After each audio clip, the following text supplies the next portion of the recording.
The White House says there are no visitor logs at the president's Wilmington home. Former acting Attorney General Matthew Whitaker joins me now. Sir, the Secret Service must know who visited, right? Yeah, and Congress needs to stand up for itself. If they say if the White House says these records don't exist, they need to ask the Secret Service, and then they need to start drilling in. Okay, if these records don't exist or something called a visitor log, then send me all your emails and text messages about visitors to both houses in Delaware. I mean, this is ridiculous that somehow the White House is stonewalling a very simple request to who is visiting the president when he's on vacation in Delaware.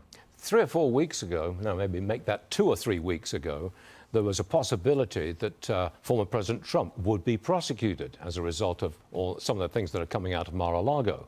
Now that we've got the Wilmington, Delaware house and all the brouhaha over that, it's not likely that you can prosecute Biden if you don't prosecute Trump. Yeah. I mean, Merrick Garland's in a real difficult position, isn't he?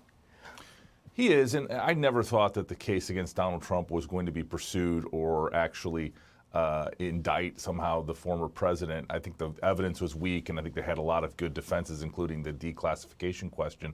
But the interesting thing in this whole situation is, do the special counsels coordinate the actual law? Remember, Jim Comey famously sort of laid out what the law is, or at least how the Department of Justice has pursued it in the past. And, does Rob Hur and Jack Smith coordinate on what the law is and whether or not either one of these folks should be pursued? Obviously, President Biden, has the Department of Justice policy that you can't indict a sitting president, and he has a statute of limitations that's probably currently running and may expire while he's still president. Could this turn out to be just a tempest in a teapot, much ado about nothing?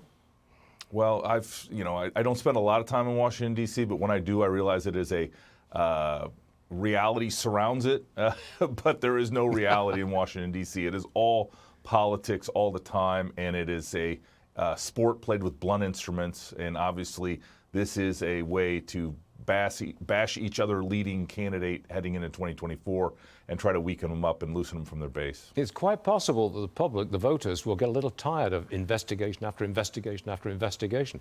Investigation fatigue could settle upon us, I think. Yeah, but everywhere I go that's not Washington, D.C., there's a serious concern that there was a two-tiered system of justice where Donald Trump and his associates are always investigated, and where the left, whether it's Hunter Biden, Hillary Clinton, and others, somehow get away scot-free. And so I think we need a return balance and actually restore the rule of law.